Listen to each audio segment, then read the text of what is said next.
again and welcome to the Institute of Divine Metaphysical Research. This is a school, not a church, and neither are we affiliated with any religious organization. This school is a non-profit, non-denominational, religious and scientific research organization which is dedicated to showing proof of the existence of Yahweh our Elohim and the operation of his eternal purpose, pattern, and plan operating throughout eternity unto this present day. This school was established as a result of a divine vision and revelation that was given unto our founder, Dr. Henry Clifford Kinley, in the state of Ohio in the year 1931. We were incorporated in the state of California in the year 1958. We presently hold classes throughout the United States and in various other countries, and the Oceanside branch was established in the year 1994. At this time, I'd like to introduce to you the Dean of the Oceanside branch, Dr. Dennis Volpe, and our President, Dr. Carl Emler. Now, in this school, we use the true, correct, and original name and title for the Father, the Word or Son, and the Holy Spirit, which are contained in the original Hebrew text. The true name of our Heavenly Father is Yahweh. It has been improperly substituted by Lord. The true title for the Word or Son is Elohim. It has been improperly substituted by God. And the true name of the Holy Spirit manifested in or out of a physical body is Yahshua. It has been erroneously substituted as Jesus. Lord and God are titles, they are not names. And the Apostle Paul, filled with the Holy Spirit, tells us in 1 Corinthians 8:5 that there are Lord's many and God's many. But we now know that each Lord must have a name, and each God must have a name also. Now, Elohim is a title, but unlike the titles of Lord and God, Elohim is a divine title. That means that Elohim is the title that our Creator has chosen for himself. Jesus is a name, but it is an erroneous name, and upon a minor investigation on your part into a good dictionary or encyclopedia would prove that neither the Hebrew, the Greek, nor the Latin languages have any characters or letters in their alphabet that would produce the sound that is made by this letter J. Neither was there a letter J in the English language, until some 1400 years after the death of the Messiah, which would make such names as Jesus and Jehovah impossible renderings for the true name of our Father and his Son. Now, Christ is a title just like Lord and God. Yahweh, our Heavenly Father, is pure spirit, and in this state he is incomprehensible and inscrutable. He is the ultimate source, substance, the limits and the bounds of all things. Now, we have Yahweh symbolized on this chart as a cloud. Yahweh is not a cloud. He merely chose a cloud to symbolize himself because a cloud has no particular or descriptive shape and form. Now, we have drawn this cloud to extend all the way around the edges of this chart so that everything that's on the chart is within the cloud. In like manner, everything in the universe abides within the pure spirit state of Yahweh. Yahweh, knowing that mankind could not perceive of him in his pure spirit state, took on shape and form right within himself as Yahweh Elohim. This is the Word or Son, a superincorporeal being. That means having the shape and form of a man, but without flesh and blood. And this form can only be seen in divine visions and understood only in divine revelations. Later on, this self-same spirit manifested himself in a physical body and walked the earth plane as Yahshua the Messiah, who the whole world calls Jesus Christ. Now, there's only one name that is given unto our salvation, and we must know that name. So a simple yet intelligent question that we should ask ourselves is, what did they call this man during the time that he walked the earth plane? A further understanding of this name and title may be had by reading the preface to the Holy Name Bible. Now, also in this school, we teach by the divine pattern of the universe. And it is called the divine pattern because it's Yahweh's pattern. After Yahweh led the children of Israel out of the land of Egypt, he called Moses atop Mount Sinai and showed him the tabernacle pattern in a vision.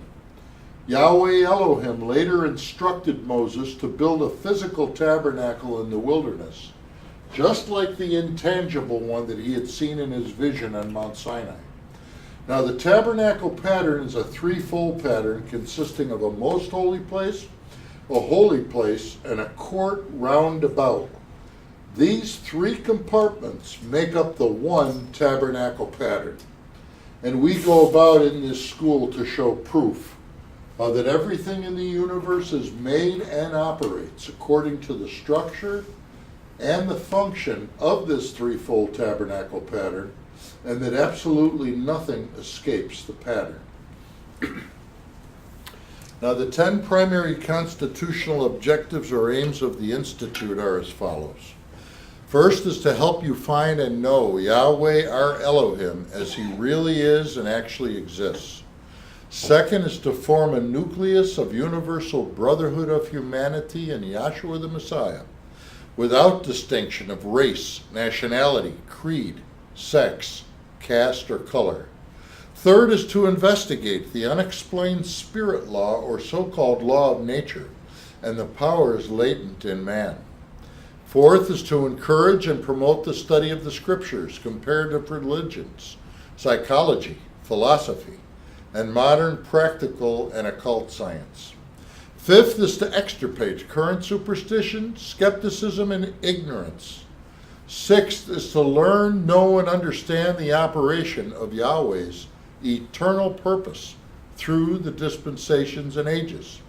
Seventh is to discern and avoid being deceived by Lucifer, the serpent, the devil, the dragon, or Satan and his demons, operating the mystery of iniquity on earth through the dispensations of time. Eighth is to earnestly contend for the common salvation and faith which was once delivered unto the sons or children of Yahweh. Ninth is to make known that Yahweh from the beginning ordained that there is no other name given among men whereby man can be saved, saving the name of Yahshua the Messiah. 10th is to inherit eternal life now in the kingdom of Yahshua the Messiah with the hope of immortal glorification in the new earth state. Our watchword is peace, and our slogan is speak the truth. We'll begin this evening with a prayer by Jerry Geller. We'll have a scripture read, which will be Galatians, the 3rd chapter, to be read by Andrea Volpe.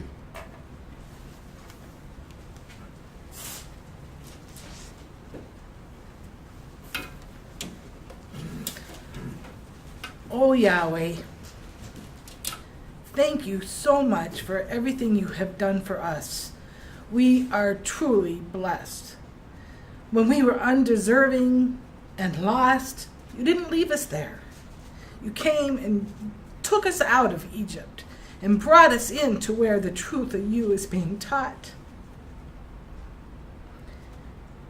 You caused us to be correctable and correct us on a daily basis, not only of our misunderstandings and lack of knowledge of you, but of our very intents of our heart. We thank you for that correction. We thank you for showing us the truth. And we thank you for allowing us to sit here and see witness after witness so we can be convinced and have faith in your great mercy and grace that you are dispensing upon all of us that are undeserving down here at the end of this age. Thank you, and please allow us to continue to be corrected by the things that are spoken of tonight, and to continue to be blessed by all those things you have in store for them that love the truth. This we thank you for and ask you for in the name of your Son, Yahshua the Messiah. Let us all say, Hallelujah. Hallelujah.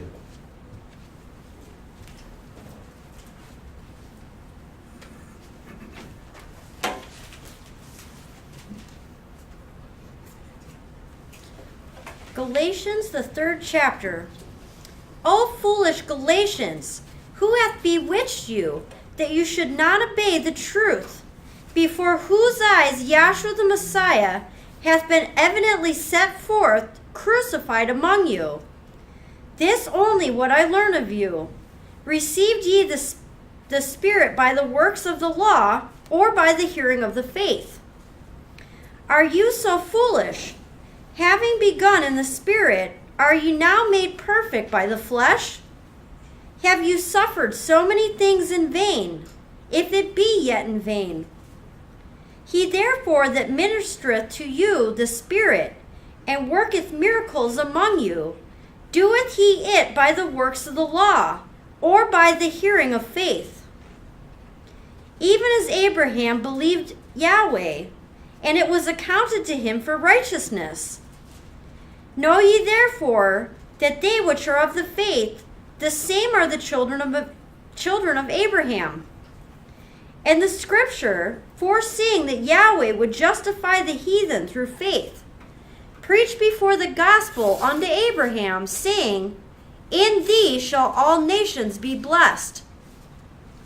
So when they that which be of the faith are blessed with faithful Abraham. For as many as are of the works of the law are under the curse. For it is written, Cursed is everyone that continueth not in all things, which are written in the book of the law to do them.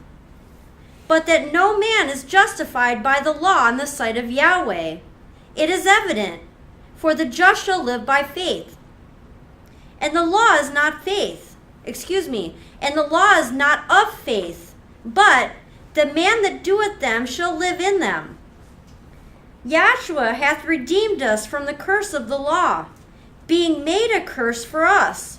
For it is written, Cursed is everyone that hangeth on a tree, that the blessing of Abraham might come on the Gentiles through Yahshua the Messiah, that we might receive the promise of the Spirit through faith. Brethren, I speak after the manner of men, though it be but a man's covenant. Yet if it be confirmed, no man disannulleth or addeth thereto. Now to Abraham and his seed were the promises made. He saith not, and to seeds as of many, but as of one, and to thy seed, which is Yahshua.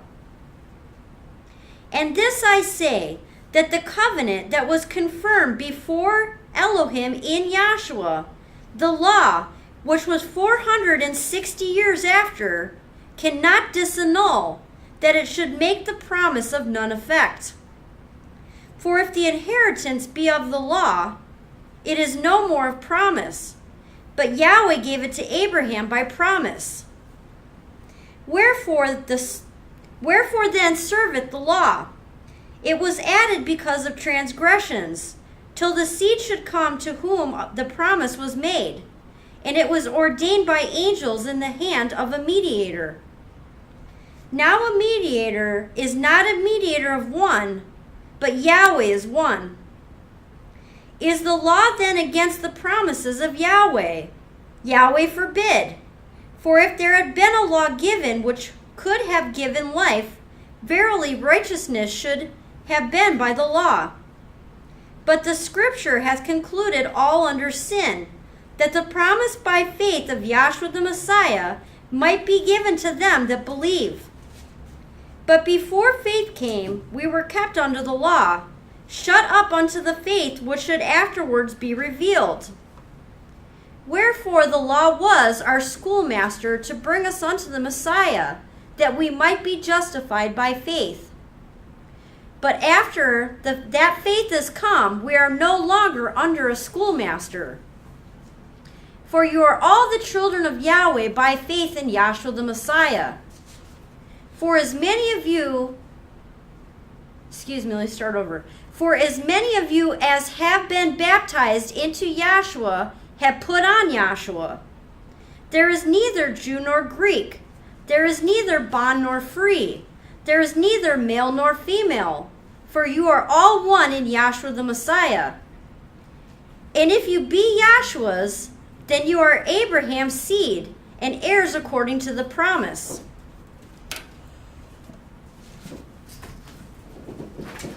Thank you.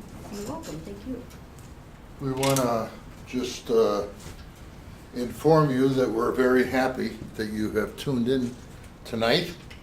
Just one quick announcement. For information about the Oceanside class or for questions arising from an Oceanside class broadcast lecture, please email us at oceansideclassidmr@gmail.com or leave a voicemail or text message at area code 442-264-7388. Please limit your questions to items directly discussed during one of our lectures and include the class date and speaker with your question.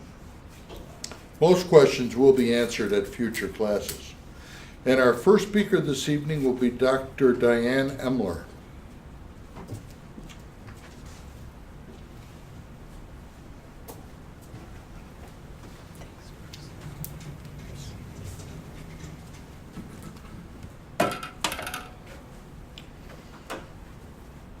Excuse me, Diane. Our scripture readers this evening will be Linda Volpe and Andrea Volpe.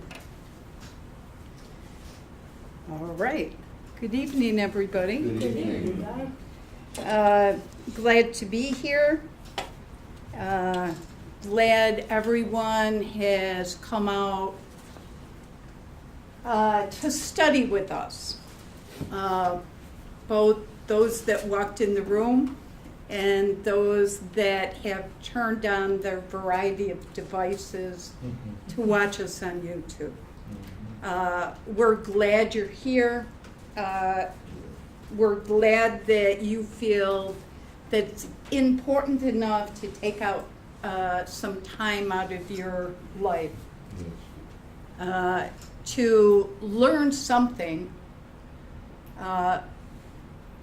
about this great purpose and plan that Yahweh has set in motion and has allowed us to understand in part. Because no one here understands all of it.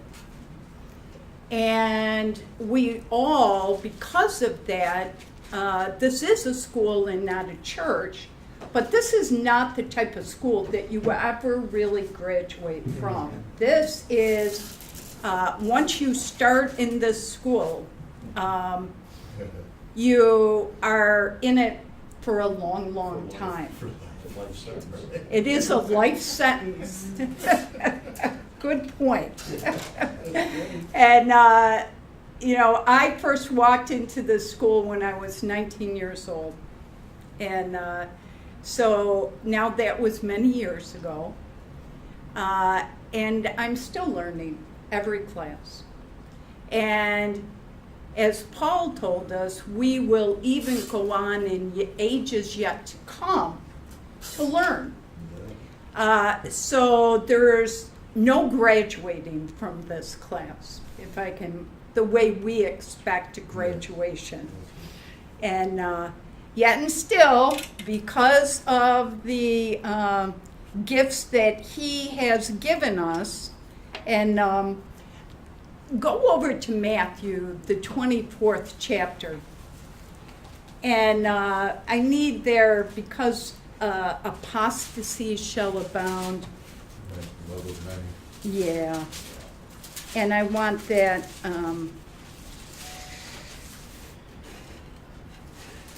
Let me try to get there. 24:12.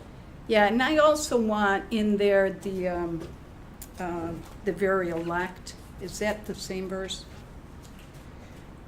It's in the same chapter. And yeah. And it's verse 22. Diane. Okay. So if you can kind of pick up from there, pick up the train of thought. Now, this is Joshua talking. And why don't you just go ahead and read? I'm going to start at 4. That's where I think is a good place. Matthew 24:4. And Yahshua answered and said unto them, Take heed that no man deceive you. Yeah, and that's something that anytime we have to be leery of is deception. Every single one of us were deceived before we came in here, as far as the Creator's name, which we were taught, if you were raised in Christianity, you were taught was Lord or God or Jesus. And so we were deceived about that. And I use the word deceived, it's because the ministers and priests have been taught the true names. They do know it's Yahweh, Yahweh Elohim, and the name of the Savior is Yahshua. They know that. But they have decided for you that you don't need to know that. See? And if you're in the Jewish religion, then you refer to the God, or capital God, as Adonai, which simply means Lord. But still, that's not a name. Adonai is not the name, it is Yahweh. See? So we were deceived about that. We were deceived about the purpose of Yahshua in this flesh. And when he came in this paschal body, see, Christianity would lead you to believe that he came in to institute a physical way of life. And the way I was taught is that he came in to institute or to show us to lead a good Christian life. In other words, turn the other cheek and don't have wrath against another. The stories went on and on. Not that all of those things are not good. Those are good things. But they also say that he came in to not only institute those things, but to institute things like physical water baptism, suppers, sacrifice, the Ten Commandment laws, all of those things which truly were part of the Mosaic covenant given to the Israelites here almost 1,500 years before the Messiah, Yahshua, came on the scene. And so you can't say that he instituted, which means to begin. So you can't say that he has begun those things when many have been going on for 1,500 years or earlier, see? And what he actually said is that he came in to fulfill, which means to bring to an end. So he came in to bring to an end this physical or Mosaic covenant, which none of Israel could keep to begin with. Right. And as a side note, was never given to a Gentile. Right. And when I say not Gentile, that means non-Jew. So, you know, the Irish weren't there, and the Italians weren't standing down there, and the English weren't standing down there. It was Jews and Jews only. Now, we were downright deceived about that. See? And what they did was they will say that he fulfilled, but their actions let you know that they don't understand that, or they're lying about that. See? You can't say he came in to fulfill the Mosaic covenant and still require people to be physically water baptized. See? In that case, the way Christianity acts is different from what they say. And right there you got an issue. Because the heart and the mind should be one. Yep. See? So that what you're saying should line up to what you're doing. See? Now, in that we were deceived. And many other things have we been deceived about. See? Now, we're receiving admonition to beware, don't you be deceived. And the caution not to be deceived doesn't end when you find out the true name. Doesn't end when you discover there's a pattern in operation. You can be deceived at any point and in many different ways. Right. It's not like you have to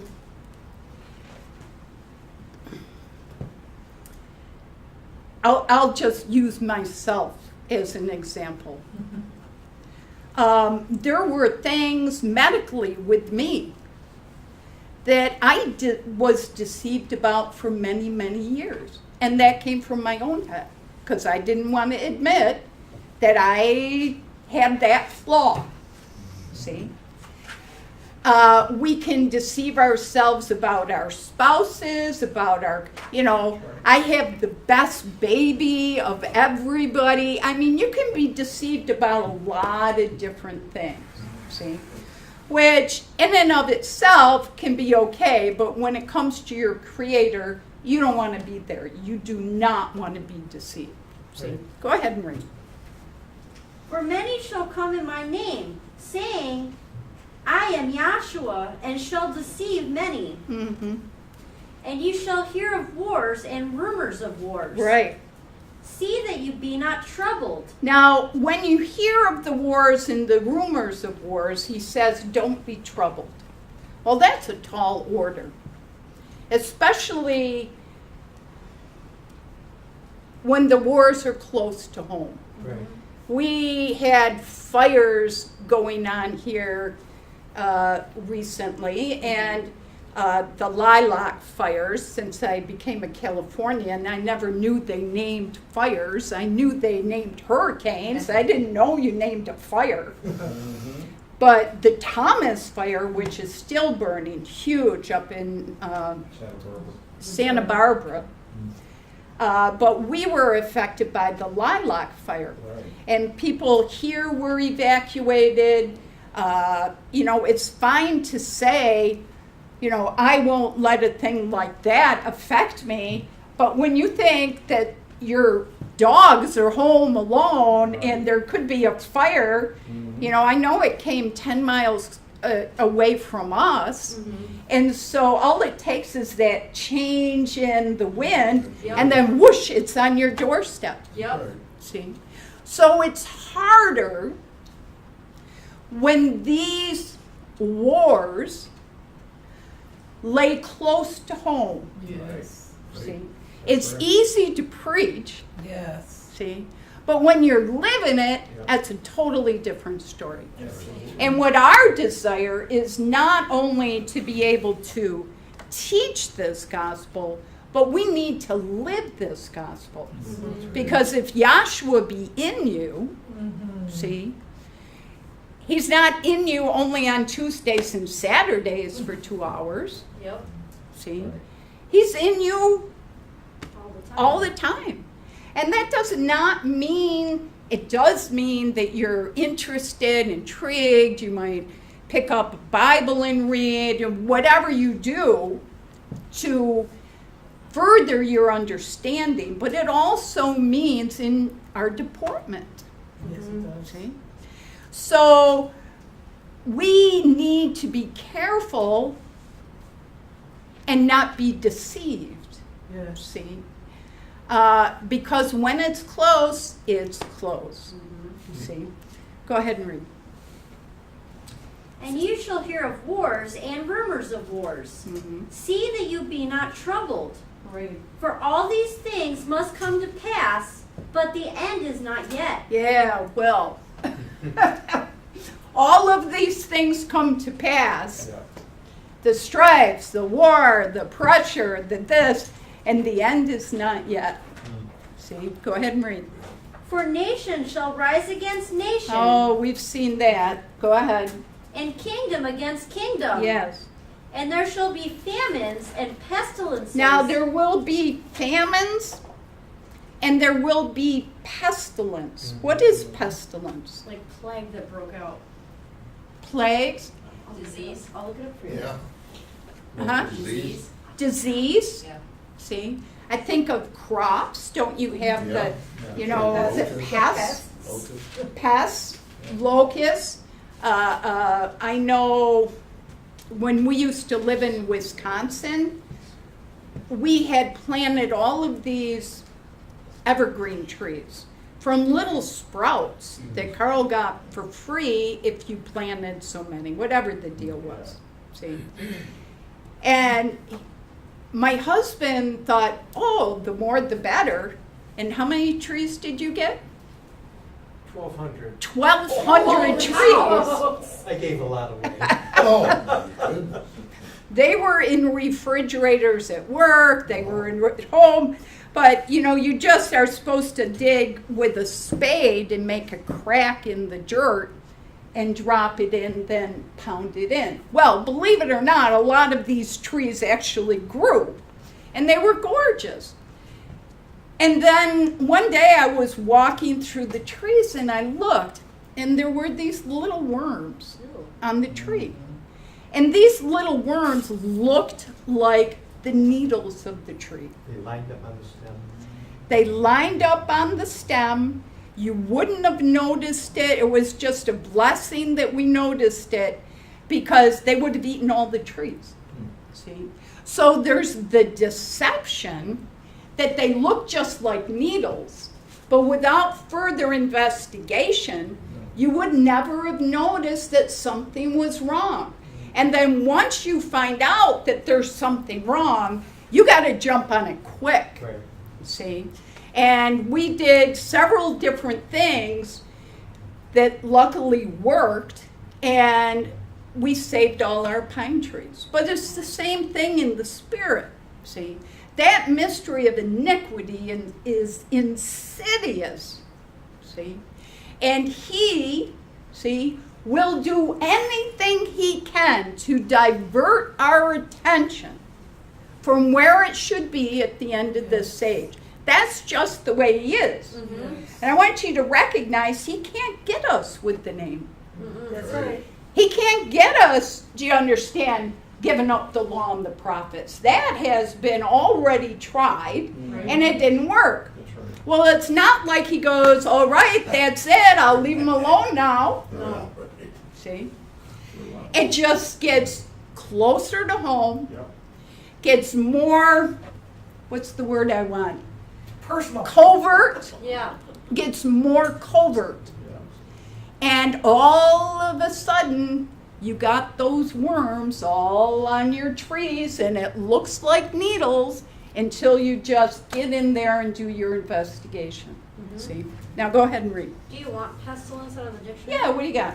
It's any contagious or infectious epidemic disease. So it's a contagious.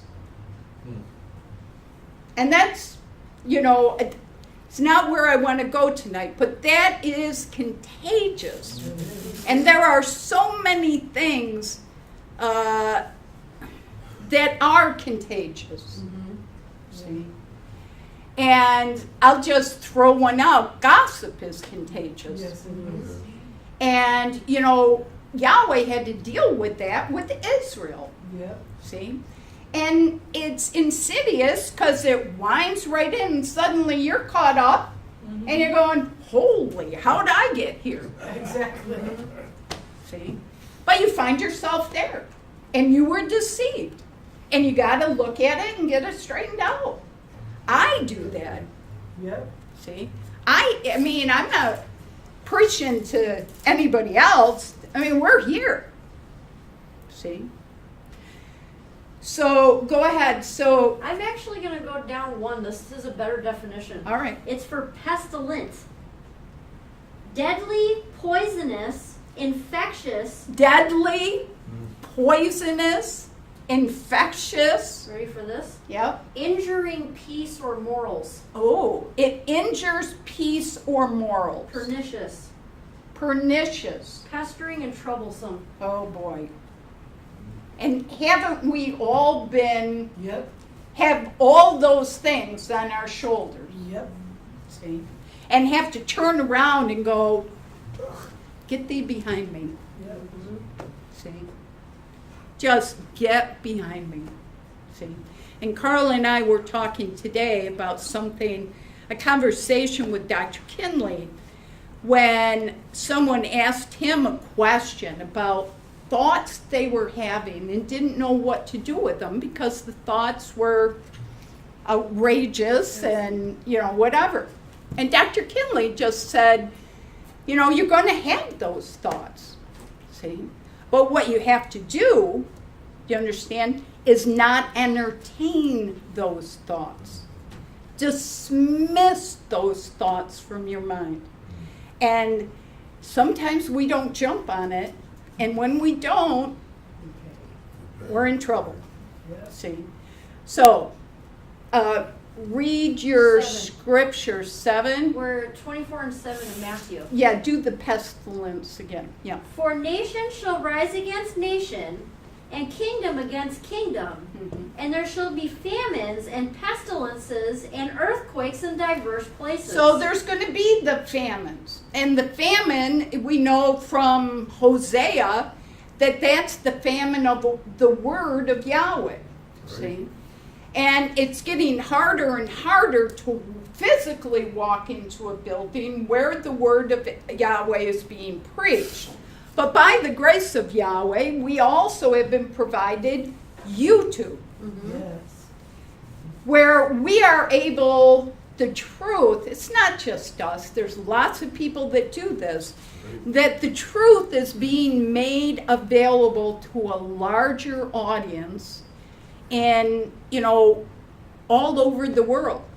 I think for us, we've had views in 168 countries. Now, some of that, they just looked at us for 5 minutes and moved on. But many of those countries, we have subscribers and regular watchers and so on, where they have never had the opportunity to listen in to the truth, and yet it's made available. See? So we know about the famines. We know about the war.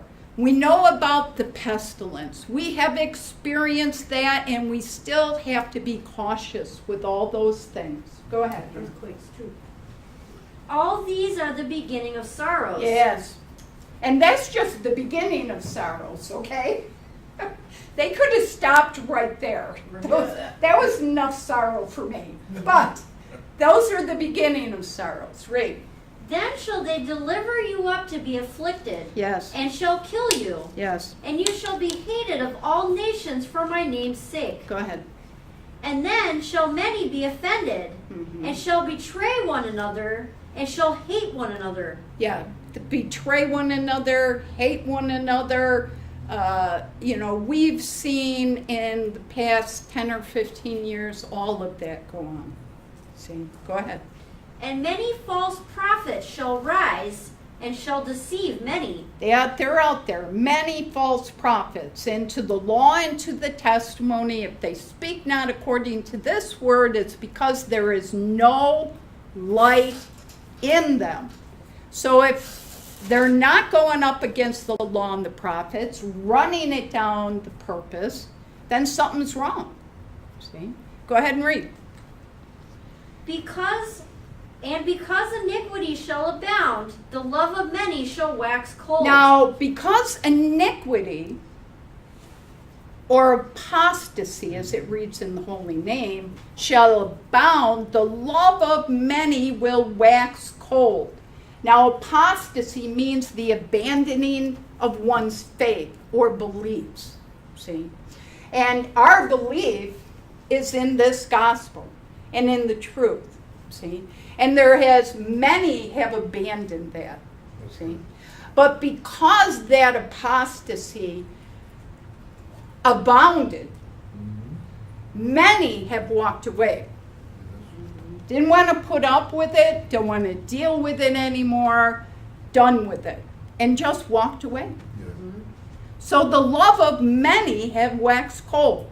Read. But he that shall endure unto the end. Now, here we are.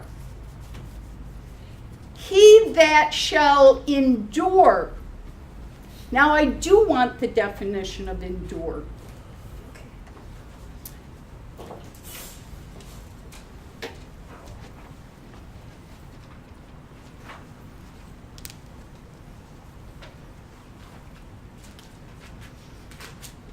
I'm also thrilled the humidity is up. We had 30% humidity. We were days and our little reader would just go LL. It was too low to read the humidity. And you can feel that, boy. Oh, yeah. When there's no water in the air, Yep, and that'll let you know how much you appreciate yes. the preaching of this gospel, because this is the water, see? Yep. And without it, man, you dry up quick. And then the right breeze comes by, those Santa Ana winds, which are devil winds, you understand? They come blowing in there, cause a fire, and it happens in an instant. Yep. I know this lilac fire, Karen Gagnon and I were in the car, and we're driving down this road as we're watching them close the road. And we left the house, it was like 25 acres or 20 acres. It was one of those, it's not going to be a big deal.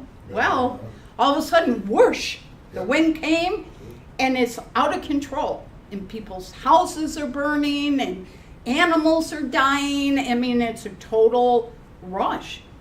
They were talking in the Thomas fire. They had this woman on TV, and she was in an apartment complex, sleeping in the middle of the night, and woke up with somebody with a flashlight in their face going, "Get out, get out, get out." And I mean, you have seconds to pick up and leave. Yep.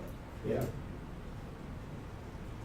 And that's why they tell us out here, be prepared. Yep. See? That's a whole nother lecture. Go ahead. Do you want the Strong's? That'd be good. Here's what it says in Strong's. It says, for endure, to stay under, behind, that is remain, figuratively to undergo, that is bear, have fortitude, persevere, abide, endure, patience, suffer, tarry, behind. See, there's suffering that goes with endure. That's You right. don't endure and it's a good time. Yeah, that's right. You're, as I tell Carl, I told him the other day, I feel like I'm hanging on by my fingertips, you know? And it's like that, it's endurance. You are gonna go through some hard stuff. And it's not the stuff that comes at you from the outside is 1 degree. The stuff that's going on inside is a totally much harder situation. Yes. See, we just love to excuse ourselves. Well, it's because I'm this. Well, it's because I'm that. You know, doesn't cut it with Yahweh. No, it does not. Go ahead and read. This is a better definition. Okay, go ahead. I think. I'm putting my opinion out here. Yes. Okay, the etymology of the endures, to harden. Mm-hmm. To continue in the same state without perishing, to last, to remain firm as under suffering, to suffer patiently, to bear up. Now, how many of us suffer patiently? Yeah, right. I'm the biggest whiner in the universe. It's like I sometimes don't know how Carl takes it. And this hurts today, and I'm like, never seem to suffer in silence. He has to know about everything that's going on with my body. So, and even more so what goes on in my head, you know? It's like, where is this coming from, you know? But those thoughts need to be dismissed. Go ahead and read. Back to the Bible, right? Yes. Okay. Matthew 24:13. But he that shall endure to the end. Now, it's he that shall endure to the end. And that means as tough as it is right now, guaranteed it's going to get harder. Oh, yeah. Read. The same shall be saved. Now, he who endures unto the end, the same will be saved. And straight out, there's no way we can endure this stuff without Yahshua.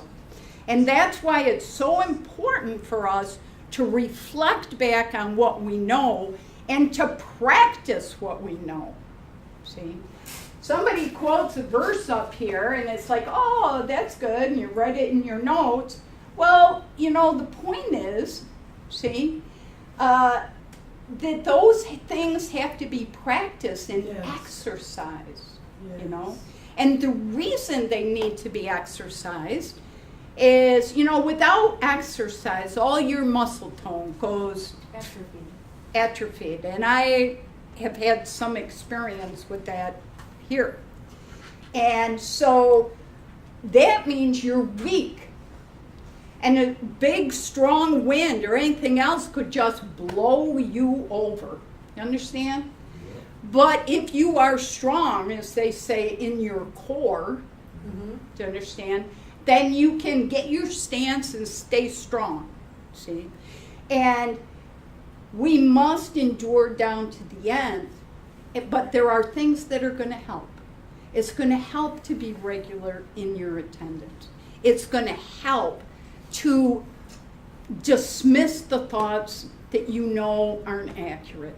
It's going to help to exercise that which you know every moment of your life. Those things are going to help, and we're going to need every bit of that plus, see, to get through the end of this. See? Do you want to cut down to 22, or do you want Yes, to keep the reading? very elect, because Let's see. Matthew 24:22. And except those days should be shortened. Now, through his mercy, these last days will be shortened. Read. There should no flesh be saved. But for the elect's sake, those days shall be shortened. So, if it were possible, even the elect would be lost. Now, he didn't say it was possible, but if it were possible, just an indication of how rough this thing is going to get. Now, he brought every single one of us in the door. We were dead. Doc used to say, dead on arrival. That's right. And we were dead in every way you could think of. Understand? And he took us and brought us from life unto death. I mean, from death unto life. Yeah. We don't want to go back to No.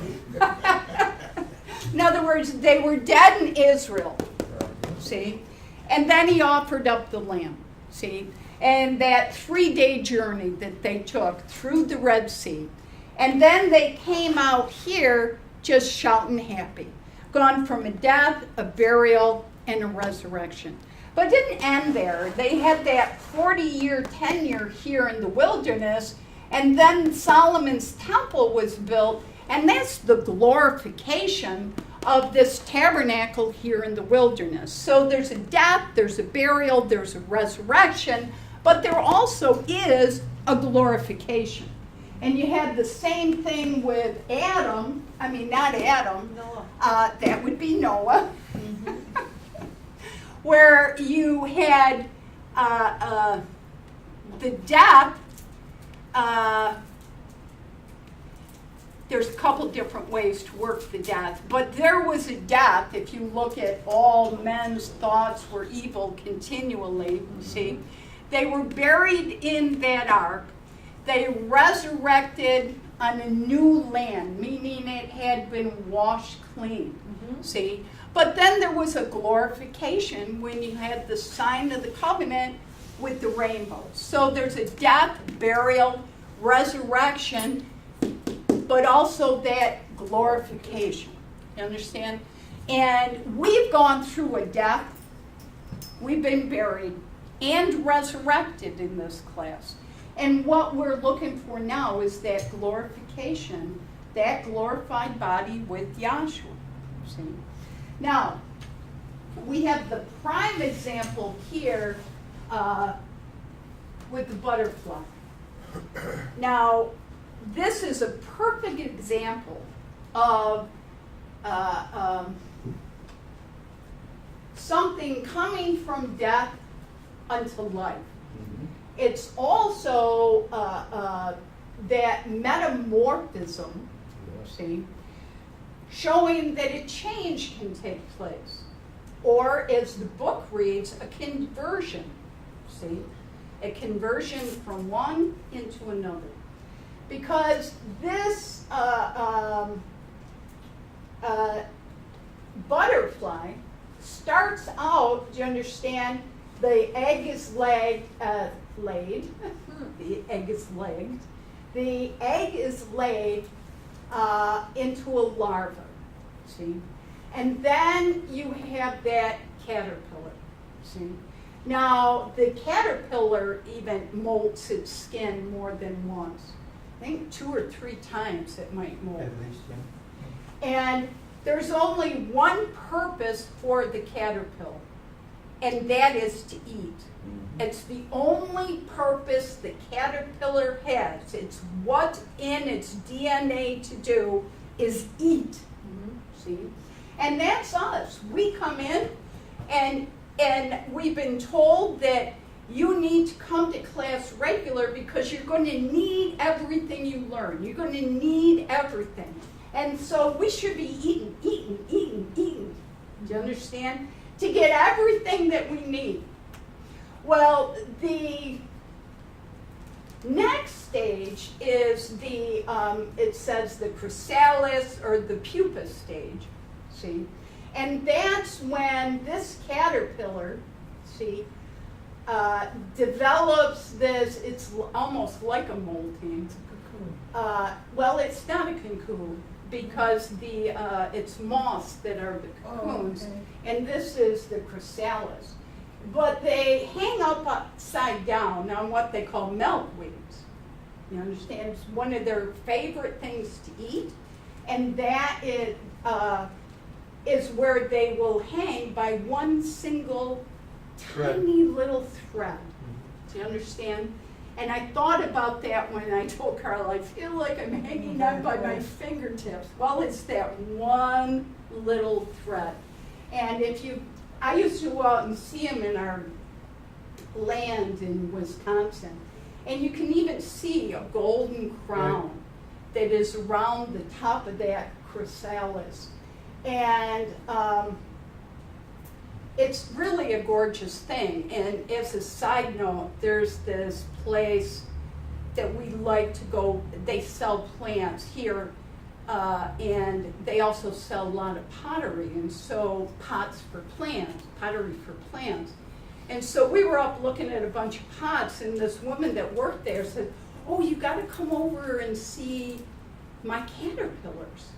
And she had a couple of milkweeds.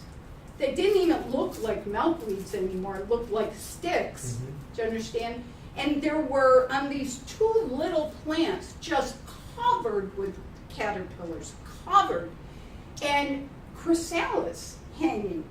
And they were going to be monarch butterflies. And it was pretty amazing to see. But they absolutely destroyed them.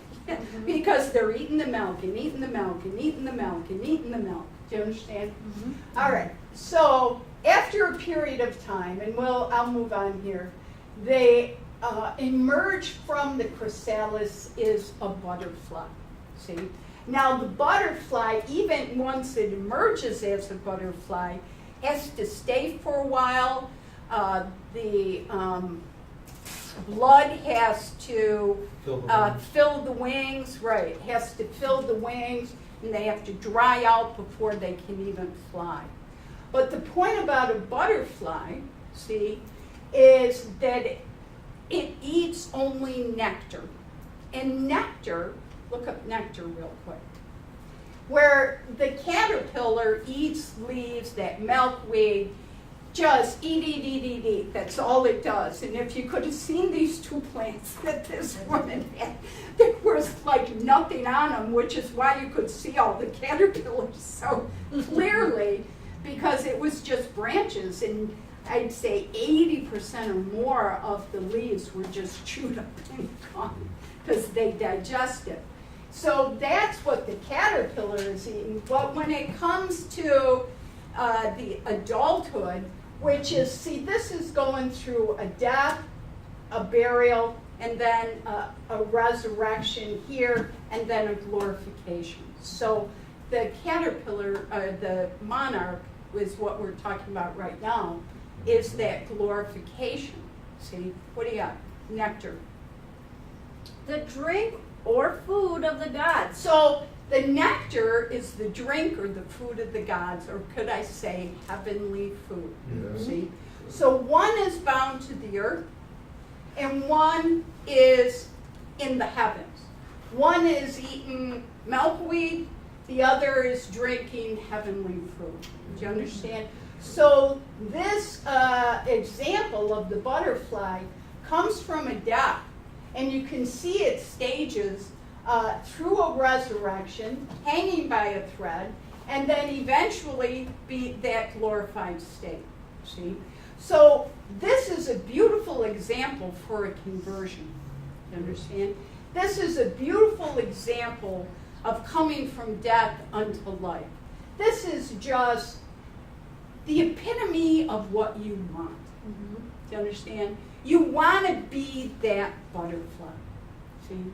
But we've also read that he that endures to the end, and that because of the apostasy, many fell away, many died. Do you understand? And you want to be eating from the nectar, which is that heavenly food.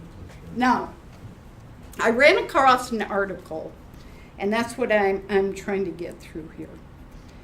So hang with me.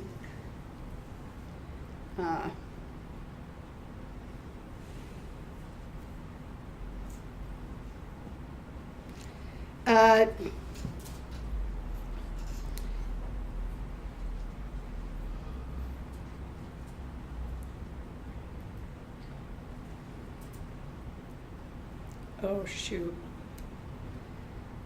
I don't have internet. Let me see if I can get on. Yeah, but I need the articles I put in there. Let me try to get on. Let me see if I can get it. While this is trying to load, they're about to put monarch butterflies on the endangered species list. See? And the numbers of butterflies, monarchs, who have been killed is phenomenal. And they're taking, let me do this quick before it bombs out again.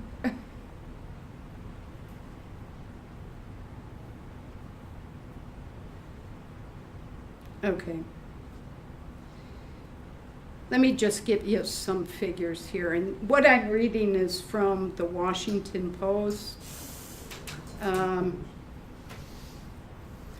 Okay, the U.S. Fish and Wildlife Services summed up the problem with the butterfly.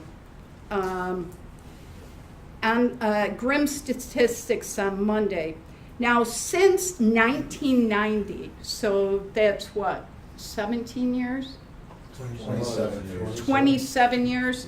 So in 27 years, 970 million monarchs have disappeared. Gone. See? And they surmise a lot of the different reasons why that happened. A lot of it has to do with habitat. Right. You know, these people need, the animals need the habitat, the milkweed. And, you know, you're coming in and you're putting up housing developments and there's no more milkweed.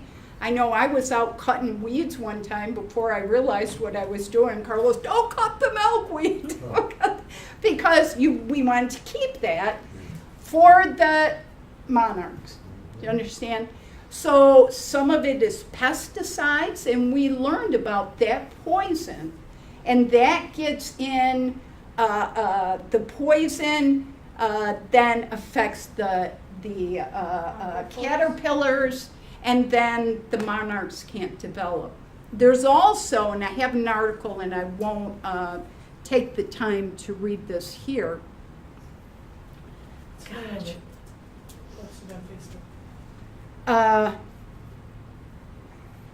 See, I've lost it again, the connection. The other thing that is very strange and downright eerie, I hate to use the word eerie, there are a lot of caterpillars that are killed by wasps, W-A-S-P-S, and that's not a white Anglo-Saxon Protestant. We're talking about the Bees. flying bee, but it's not the bee, it's the wasp. Right. Not a hornet, the wasp. Like a hornet. Yes, not like a hornet. So the, if I can get this loaded in, I want to get that one article up.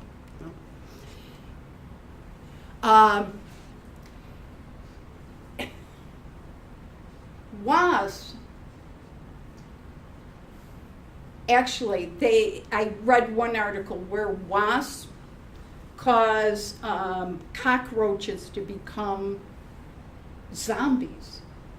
And the way they do that is they sting a cockroach in the head, and that paralyzes the cockroach. And with that cockroach being paralyzed, they actually go back in with their stingers, because unlike other species of bees, the wasp doesn't lose its stinger when it bites somebody. That's why they sting you over and over and over. But then they go back in with their stinger into these brains, into the actual brains, and they shoot their poison into the brains so that these cockroaches are zombies. They can't control their own motions or movements, see? Now what the wasps do with the caterpillars is they sting them, which paralyzes them. Then they lay their eggs within the caterpillar. Wow. Now, what this means is that the eggs of the wasps are killing the caterpillars from the inside out. So those wasp eggs, see, birth and start feeding, but they're not feeding on milkweeds, they're feeding on the inside of a caterpillar. And as they're feeding, they're just destroying the caterpillar from the inside out. So if you were to look at the caterpillar on the ground, you would think nothing was really wrong. But in a matter of days, you're going to find that thing dead. And it's going to be dead because another creature infested that host, do you understand, with its own eggs. So many of these caterpillars are dying from the inside out. And we don't want that. We don't want something stored up in us, and what's stored up is the poison initially, and then the eggs from something that should not be there, or the concepts, the opinions, all of it that should not be ingested. But if they are, can destroy you from the inside out. Do you understand this? It's a scary thing. Okay, hang on.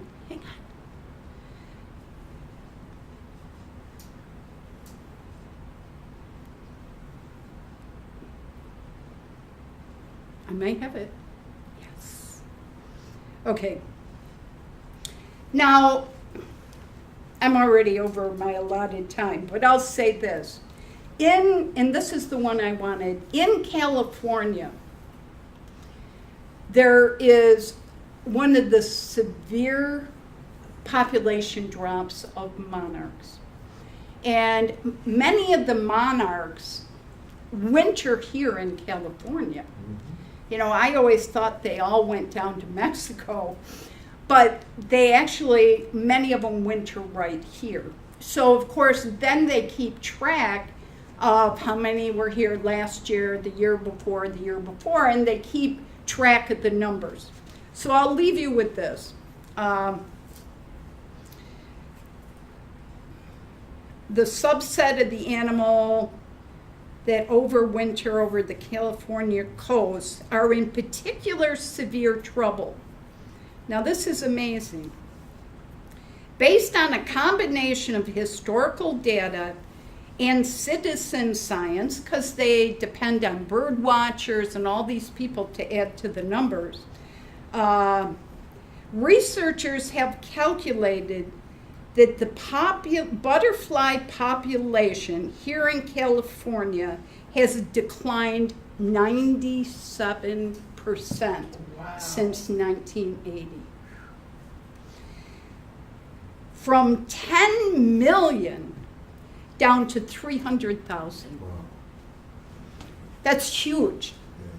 That means since 1980, see, 97% of these butterflies have died in one way or another, for one reason or another, have died.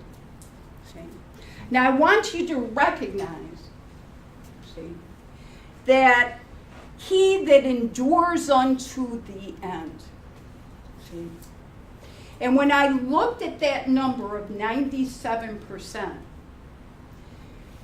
and thought about the classes that used to be in California, and the people who were involved in this gospel in California through the 80s, 90s, you know, that number has dropped pretty close, right down to 97% are lost.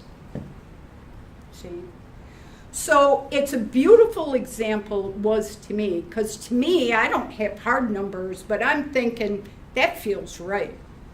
97%. Do you understand? And these are those that have fell away, those that have died along the way, those who never got to maturity, those who were stung with paralyzing drugs, infested with another creature's eggs, see, and were eaten from the inside out. See? Now it sounds gruesome, yet and still, the mystery of iniquity is not a nice guy. Oh. And you know, we think of these things as being, oh, what harm could it do? Do you understand? What harm could it do? See? Another lecture. See?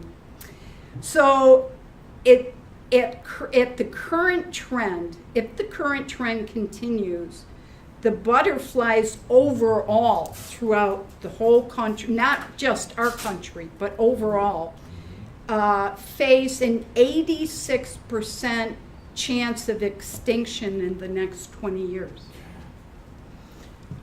So you may not have a monarch out there that, you know, people, I've known people that have kids and they buy these little kids that you get a caterpillar and you get the thing and you give them the food and then they climb up and you can watch the whole process. See, the molting and the pupa and the coming forth as a butterfly. You can watch that, see? Well, a kit like that's going to get awfully expensive if there's none out there to get. Yep. See? And our numbers have diminished right about 97% here in California. See? So you have to stop and think. First of all, how blessed we are to have survived to this point. And the second thing we need to do is to make sure we stay here. And to make sure we're strong. And to make sure that Yahshua is with us. See? because we don't want to be part of the 97%. See, we want to stand strong. We want to be that percentage who endured unto the end. You understand? So it was a little choppy, but there's more to it. But I love how, I thought you would like this in particular, Andrea, how the wasps make the cockroaches zombies. And I have an article I'll let you see, or you can just Google. I posted both articles, the case of the zombie butterflies and where have the West monarch butterflies gone, on our Facebook page. Okay, it's on the Facebook page before I could even find them on my tablet. Jerry is on this. Jerry is on this, and it's a good thing she is. All right? So hang in there. Stay strong. You understand? And don't let those, the eggs from another creature invade your body. And what I'm talking about is theories, concepts, and opinions do not belong in the body of Yahshua the Messiah, see? Because once they're in there, see? And actually, I'll get into it some other time, but some of it, the caterpillars or the monarchs have developed antibodies against it. And so that's another very interesting aspect of it. So with that, thank you for the time. Our next speaker will be Dr. Carl Umler.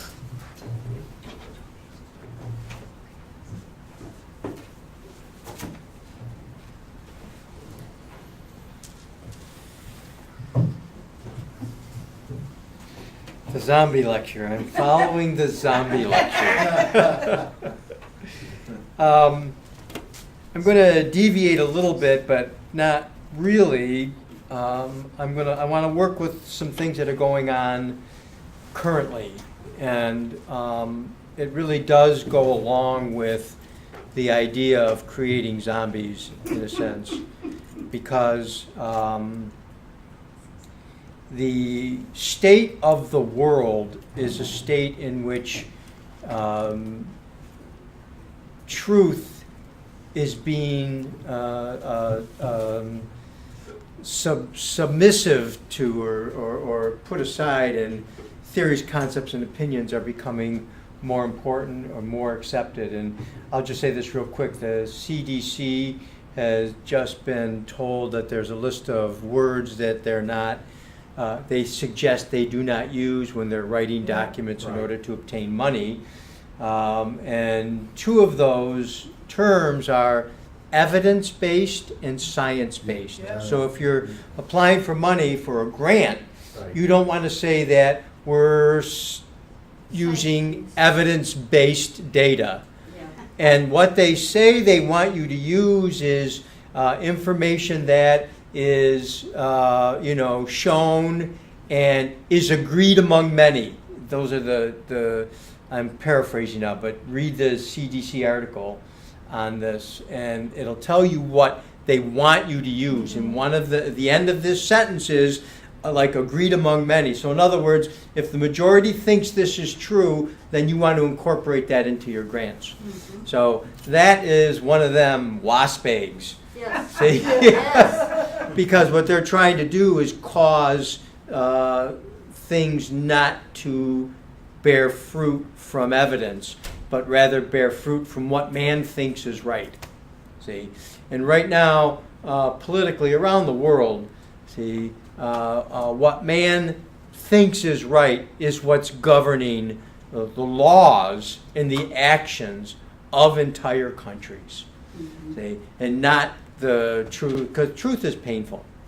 Yeah, it is. See, when you start getting the facts are painful. You know, they just did a whole fact thing on Alzheimer's, because people are taking this supplement and that supplement. They're doing this physical activity and that physical activity. And they have all this whole list of things that supposedly you have been told will delay the onset of dementia. And they did the statistics, and physical activity is not doing it. And all these supplements they're not doing it. And they couldn't find a single thing that you're doing that would delay the onset of dementia.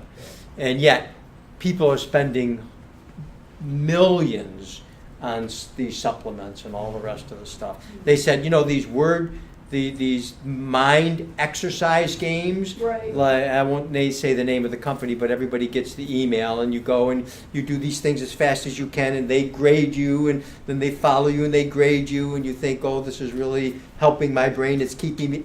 Doesn't have any effect whatsoever. See? It's the dementia is far more insidious than what you can accomplish and those kinds of things. But anyway, the world is inundated in theories, concepts, and opinions, and a lot of it you think is really not, as Diane said, is not detrimental. It's just okay, that's the way it is, but no one's really hurt. But I'm telling you, people are dying. See, when you have a theory, a concept, an opinion, or when you just think this about this one, or think that about that one, or spread this about this one and spread that one about, it's deadly, because it takes over someone's mind and causes them to just crank those thoughts. And now they're preoccupied with you, and they're not thinking about Yahshua. See, and then you get in a state, if I can put it like that. So all that stuff that Diane talked about is exceedingly important.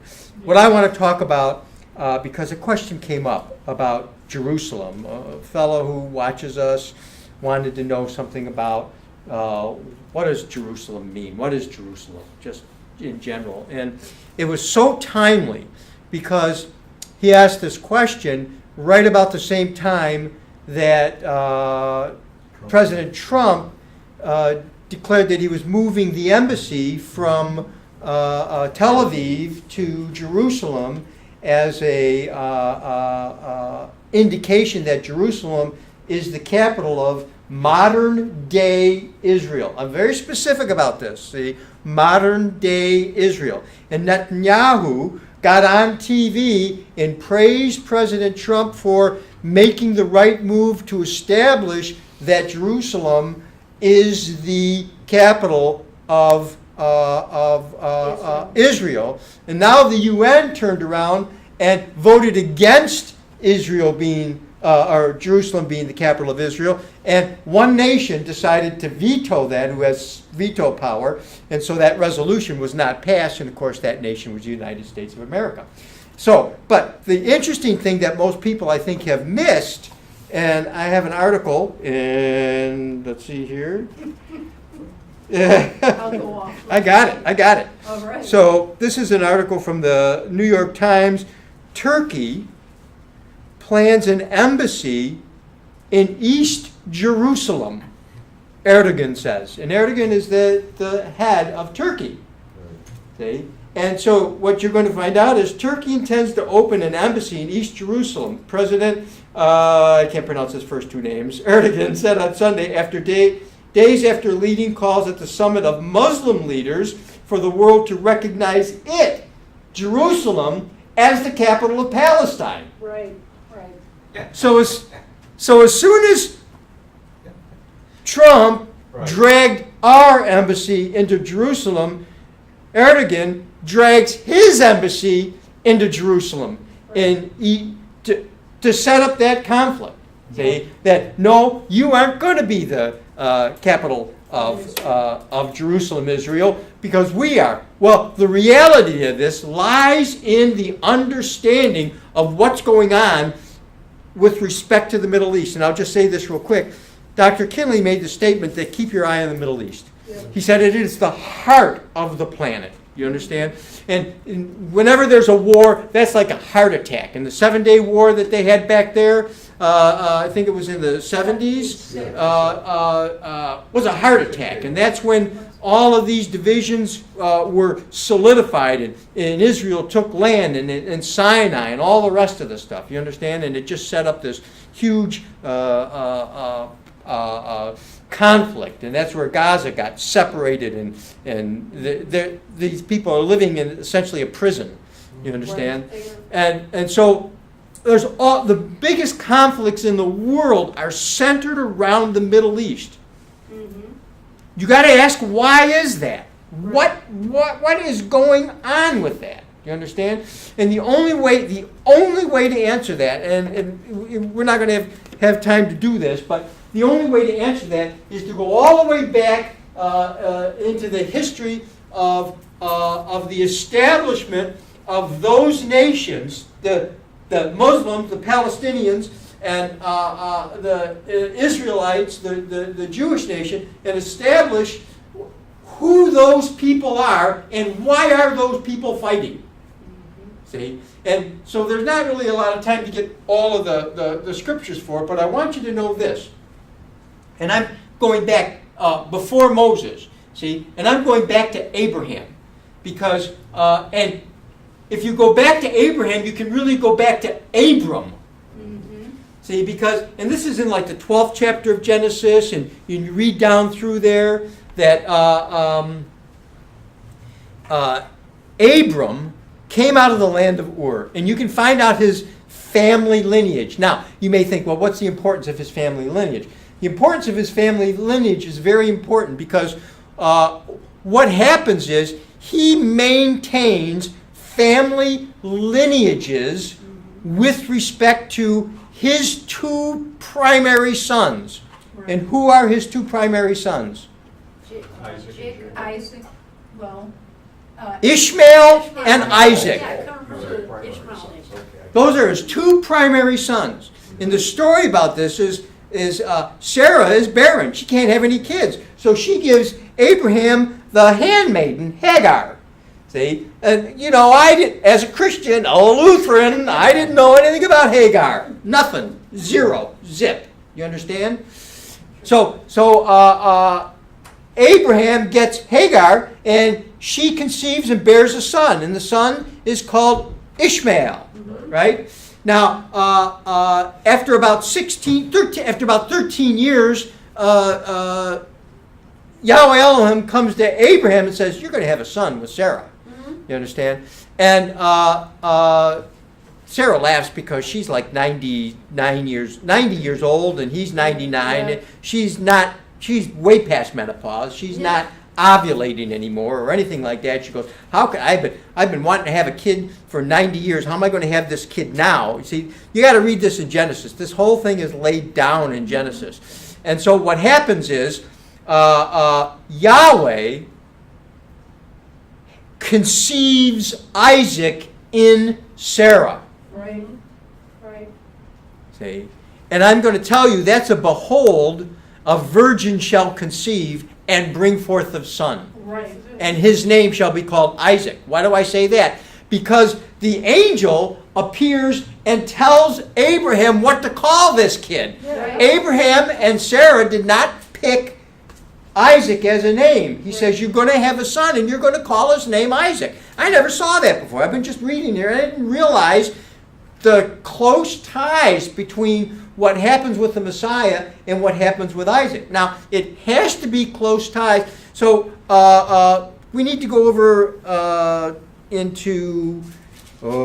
we need to go over to, try Genesis 28, 6 through 8. The 17th chapter of Genesis, someone get, and it talks about this everlasting covenant that he's making with Abraham. And someone else get 28, 6 through 8, and we'll see what that is. Pardon me? I got 17. Do you have anything in there about the everlasting covenant? Or One sec. let me see if I can pull it this way. Well, it starts right in the beginning when he's talking about the covenant. What does it say? Go ahead, Andrew. Well, I will make my covenant between me and thee. Hold on a second, I'm looking for more of like a everlasting or something. Let me see if I can get this here. What are you looking for specifically? So I want to show that this covenant that Yahweh makes with Abraham, he calls it an everlasting covenant throughout all his generations. That's Genesis 17:19. All right, 17:19, try it. Yep. That's Go ahead, go for it. Okay, Genesis 17. Now listen, this is a covenant made to Abraham. Read. And Elohim said, Sarah thy wife shall bear thee a son indeed, and thou shalt call his name Isaac. And I will establish my covenant with him for an everlasting covenant, and with his seed after him. So now this is an everlasting covenant. Now listen, with his seed after it. Yep. Now I'm going to say this because it's way up front. But it doesn't say with his seeds after him. Right. Because you're going to read that this covenant was not made with Abraham's seeds, but was made with Abraham's seed as in one, not many. And we're going to need to get that at some point. And if you just look, Galatians, the 3rd chapter.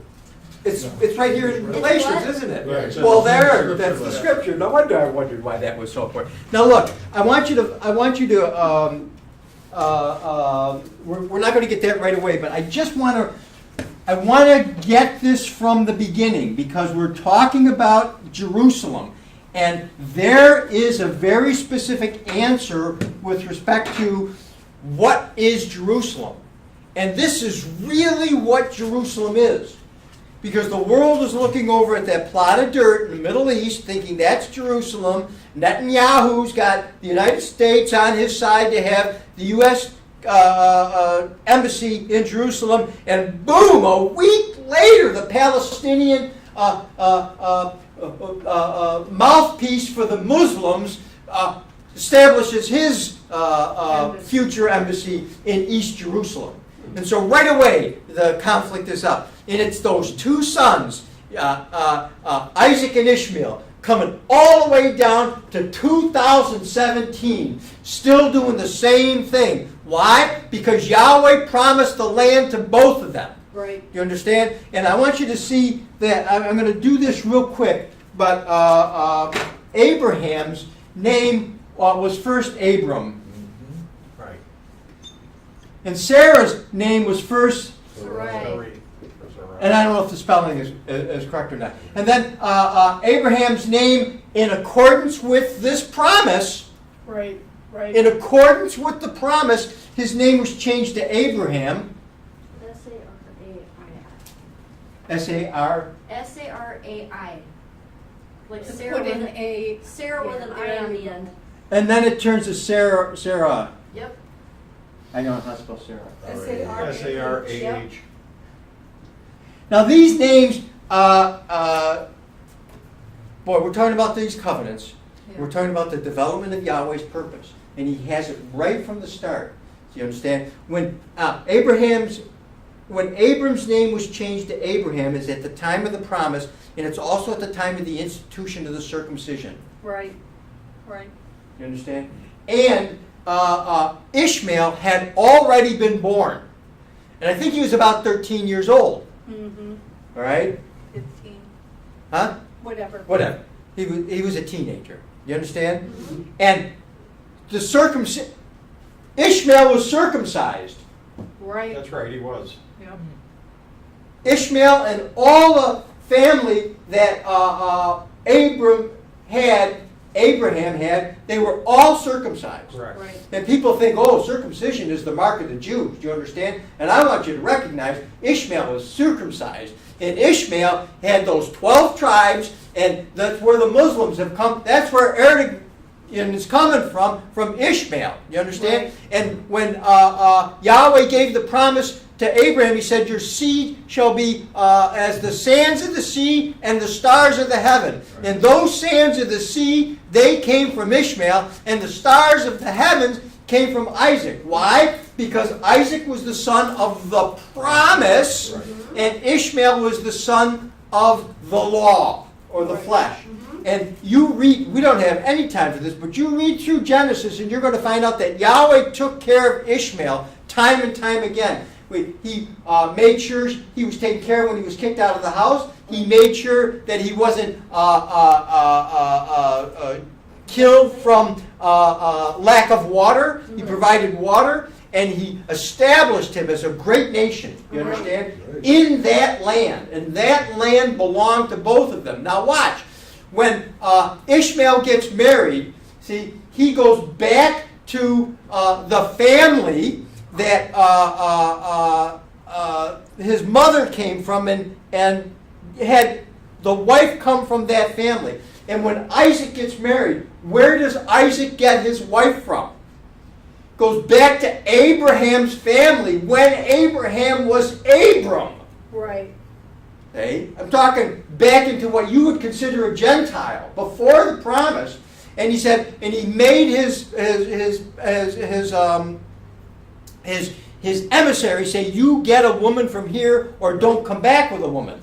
See, because he wanted it to stay in the family. And Yahweh did the same thing all along. He kept pulling those wives back from the same family that gendered to the promise, or those wives back to the same family that gendered to Ishmael. Because he's raising these two up, and it's a family affair, and he knew what he was doing. I'm talking about Yahweh Elohim now, knew what he was doing right from the start of establishing this Jerusalem business. You understand? Because this Jerusalem business has to do with these two offspring. See? Because one genders to the flesh and one genders to the spirit. And that's the crux to the thing. You understand? And all the stuff that you see in the flesh, if you put any kind of value in the flesh, you're putting it with Ishmael. Right. You understand? And it is not of the promise. Everything has to be of the promise with this generation of Yahshuans. And that cuts the difference. And that's why letting these things get in you that are of this world, worrying about, whether Donald Trump's going to do this, that, or the other thing, not remembering that Yahweh established Pharaoh and put Israel under bondage in Pharaoh so that he could bring Israel up out of Egypt, and that his name might be declared throughout all of Israel. But if you were down here in year 300 of your bondage, you would not even give it a thought that this is a good thing. Right. You understand? It's a terrible thing. But yet and still, in Yahweh's purpose, it's a good thing. So here you get Trump to become president, see, and it's painful to people who are evidence-based and science-based, because he's destroying the concept of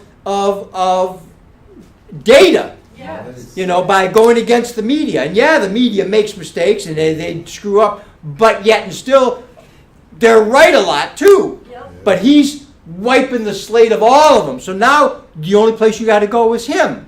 See? And that's the way cults, we talked about this, that's the way cults are. They erase data, they erase proof, they erase evidence, and all you can do is go to the one man and what he says is true, and therefore that he said it. You understand? But I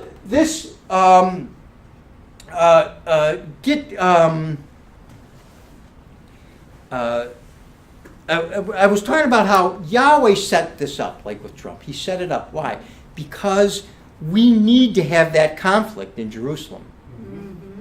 Because we need to show that there's a difference between Jerusalem above and Jerusalem beneath. There's a real difference.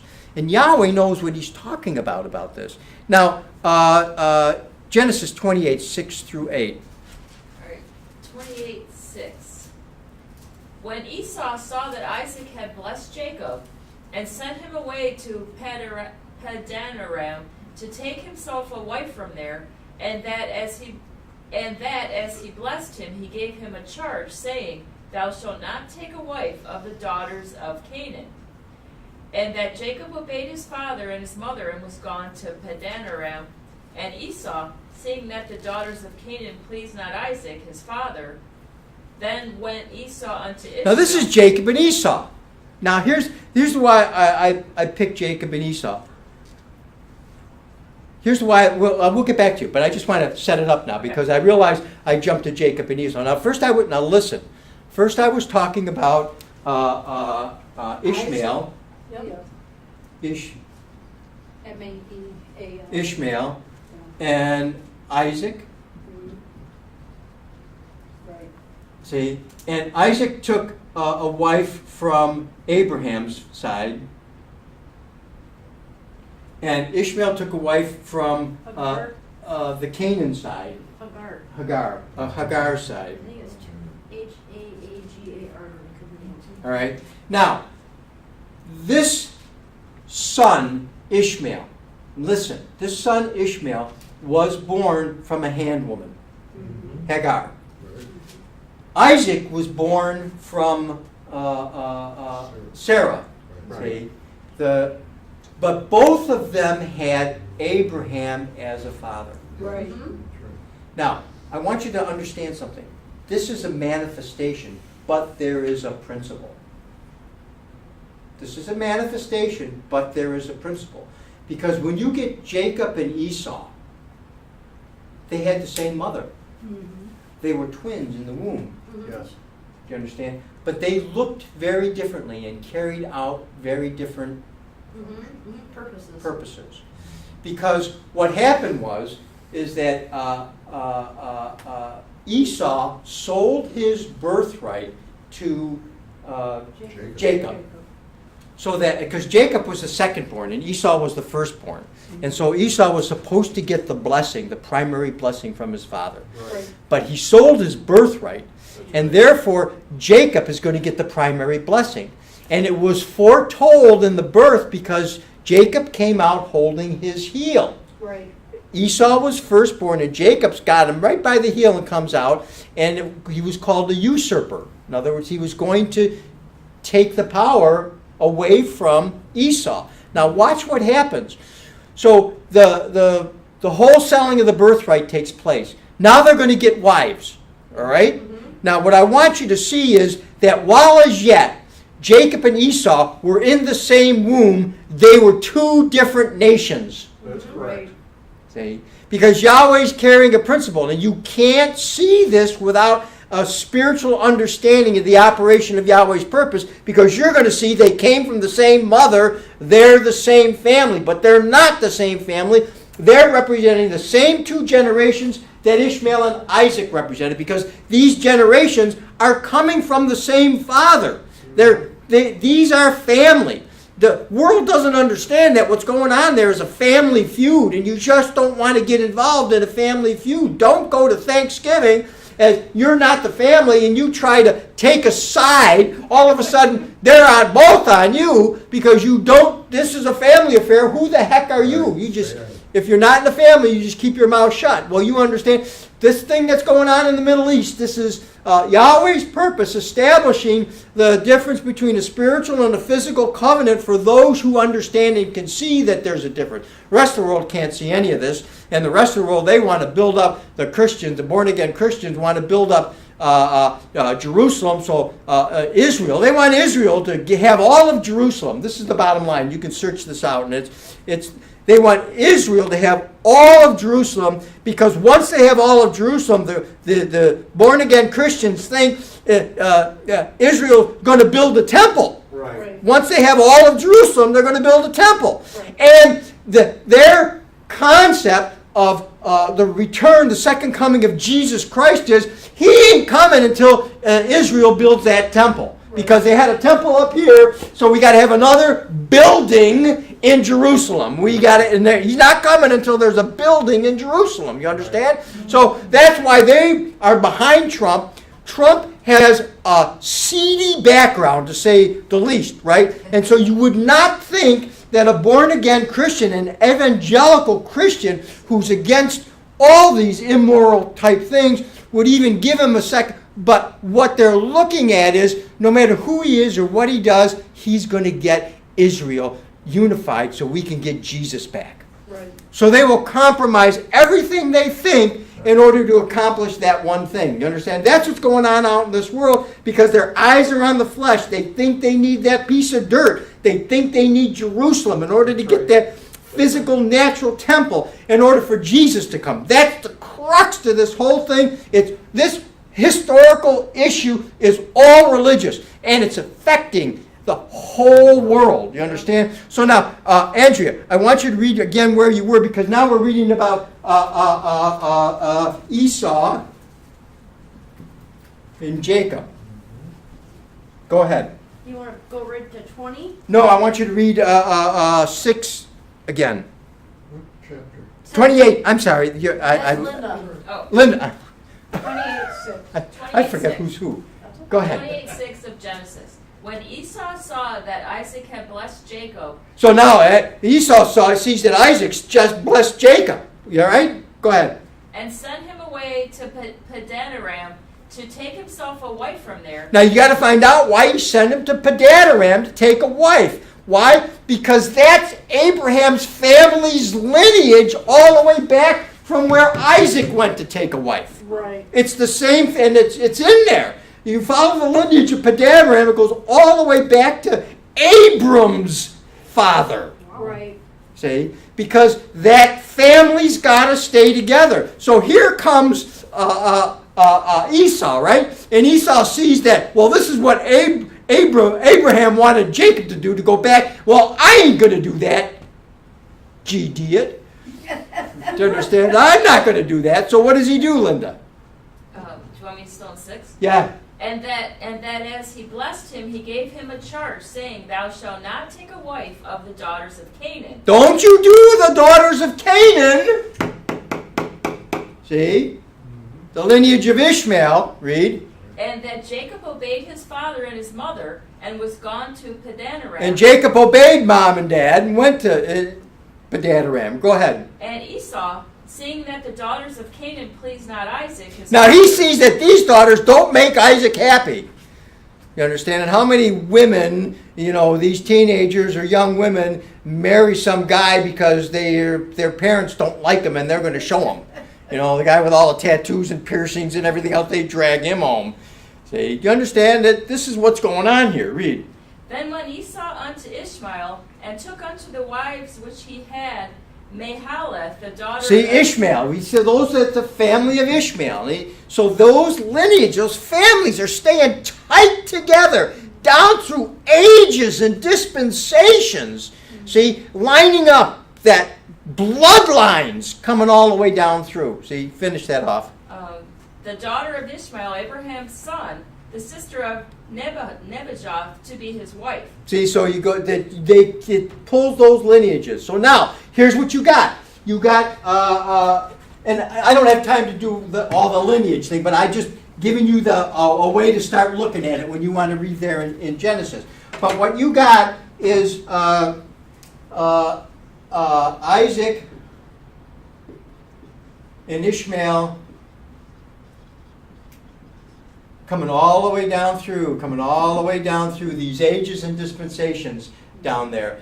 And now, I want to get about this promise. It's in the third, the third, we're going to go to the third chapter of Galatians. It's also in the 4th chapter at verse 28. Right, we got to get to the 4th if we can. Yeah. But I need the 3rd chapter, and I'm going to have to cut this up. Let's see here. 16? Hold on for a sec. Let me just get there.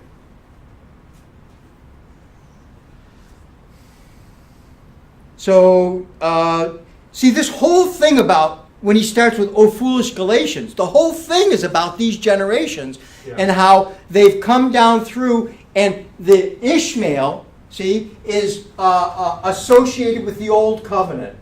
Right. Or the flesh. And Isaac is associated with the new covenant, or the promise. Now watch how this goes. So here's how he starts out. He starts out, "O foolish Galatians, who has bewitched you that you should not obey the truth, whose before whose eyes Yahshua has been evidently set forth before you." Now I want you to know that Yahshua is the seed of Abraham through which the promise came. Mm-hmm. Yes. Now I want you to also understand this, Bruce, that when the Messiah came, that 63rd generation from Adam, see, it says that promise that Yahweh would bless them throughout all their generations. The Jews still think they're a generation. but the generation ended with Yahshua the Messiah. Correct. The generation of the natural physical Jews ended. That 63rd generation, that's when the seed would come through which the promise was made. And after that, there were no more generations of Jews. Right. See, people think that the generations are still there, and they're not. And Dr. Kinley pointed this out. See, that those 63 generations are these 63 nerves that run down through there. And when you get to the 63rd, there is not a 64th. Right. Do you understand? And so when the Messiah came, that was the end of those generations. See, that was over. So this idea of bringing it off into new generations, it doesn't cut it. See, and you can count those generations. You can go in. I did it today because I've always had trouble finding those 63. But you can go in and you can count those and follow that, and you can find out who those generations are. But what's important is that, and I need someone to get. Oh, we're talked about the seed, but Yahweh is one. That's in the 3rd chapter Oh God. Of what? of Galatians. Galatians. It's got to all be in here. That is the 16th verse. All right, so, but let me just do this. So anyway, so he talks about foolish Galatians, and then he goes, I learned this. Would I learn this of you? Did you receive the Spirit by the works of the law or by the hearing of faith? Right. That's those two those two lineages and those two covenants, the works of the law, the works of the law or the hearing of faith. Right. Ishmael or Isaac, Esau or Jacob. You understand? Jerusalem below or Jerusalem above. Do you understand? Because you're going to find out, is it the 4th chapter or the 3rd chapter of Galatians where Jerusalem above is the what of us all? Mother. That's the mother. Remember we had these mothers always, you had to go to the right mother to get this lineage, you had to go to the right mother to get this lineage. So you have natural physical Jerusalem is a mother, see, and Jerusalem above is the mother of us all. Who's the us? Those who are Jews according to the promise, not according to the law. You understand? And that's why over in Romans 2:28, Paul says he is a Jew he is not a Jew who is one outwardly. Right. And the circumcision is not outward in the flesh. Right. See, but he is a Jew who is one inwardly or above. See, and the circumcision is of the heart, Right. in the spirit, and not in the letter. You understand? So everything about the new covenant is internal That's right. or spiritual or from above. And everything in the old covenant is exterior or physical or rendered in the flesh. Right. You understand? Now watch. This is not something that is a figment of our imagination. If you want to believe the Bible, you have to believe this because it's in the Bible. And you can't go over to Jerusalem, get a bag of dirt, and think you have dirt from the Holy Land, or a can of air, and you have air from the Holy Land. You can't do that. Why? Because Jerusalem, listen, world, Jerusalem is not holy. That's right. And that little crypt they walked down to find Jesus' little bird, not holy. Right. Right. See? And that temple, see? Yeah. Not holy. That wall they're sticking stuff in, it's just dirt. That's it. See? There is nothing there to worship. It is a complete figment. Figment? See? Of their imagination. Right. See? And the whole world is worshiping Jerusalem. Right. See? And it's the flesh, and it's death, because he says to the Galatians, did you receive the Spirit by the works of the law or by the hearing of faith? Because that's what a promise is, was the hearing of faith. You understand? Are you so foolish, having begun in the Spirit. What do you mean begun in the Spirit? You've come to understand that Yahshua is the seed, and that it comes by promise and not works. And now someone's coming and causing you, see, to believe otherwise. See, bringing you back to the way you used to think. You understand? You formerly thought that it's in the flesh. And so you have to identify a man in the flesh because your mind is in the flesh. You understand? And Dr. Kinley continued in all of his ministry not to have you identify him in the flesh as anything. You understand? He was the chief of the idiots and he was not talking about what was within him. See, he was talking about what you saw when you saw that flesh. Do you understand? And no, there's no salvation in the name. He goes on and on and on and on. He tried to keep you from looking at the flesh. You understand? And now, after that, because when you first came into class, you looked at the Pope. You understand? You looked at your minister and you looked at your rabbi because you were learning from them, and you'd go in and all of a sudden you'd feel humble. And this guy comes up to you in those robes and the collar and stuff like that, and right away you're like this. You understand? And yes, Father. Yes, Father. You understand what I'm saying? Calling this man Father, and you know your dad's home in bed still because he probably doesn't go to church, and you're calling this man Father. So what you mean is, from a spiritual standpoint, this man is your father. That's right. Do you understand? And that man is not your father. There's only one Father, and that's Yahweh from above. Do you understand? It's not this man, and this man didn't get to be Yahweh by going to seminary school. It just didn't happen that way. Do you understand? These foolish Galatians, have you begun in the Spirit to be made perfect by the flesh? In other words, is this going to make you perfect? Is keeping the law going to make you perfect? It's not going to do it. And he goes to chastise them about that because he said, look, for as many hours of the works of the law, they're under the curse. I'm in 10. It is written, cursed is everyone who continues not in all the things written in the law. So you had to do everything that was written in this law. If you blew one of them, you were dead. Why? Because if you blew one of them, you were guilty of them all, and the punishment was death. So this is the law of sin. This is actually the law of sin and death. That's what Paul says. We read right over it, and we say, oh, no, it's not. That's going to give me life. That's what we do. You understand? But it's the law of sin and death. And it's been the law of sin and death right from Pentecost. And it's still to this day the law of sin and death. It's not the law of sin and death. Unless you keep it now, it's the law of life. And it's not that. It doesn't say that. It's the law of sin and death. You understand? So he goes on to say, but no man is justified by the law on the side of Yahweh. No man. And then he goes in, it's evident, see, that the just, they have to live by faith. You understand?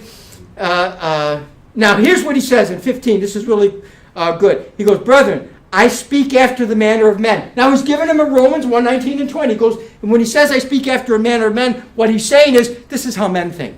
Mm-hmm. Do you understand? He goes this, I speak after a manner of men, though it be a man's covenant. So if there's a covenant that a man makes, though it be a man's covenant, see, yet if it be confirmed, this is a man's covenant. If a man's covenant, if it's confirmed, no man disannuls it.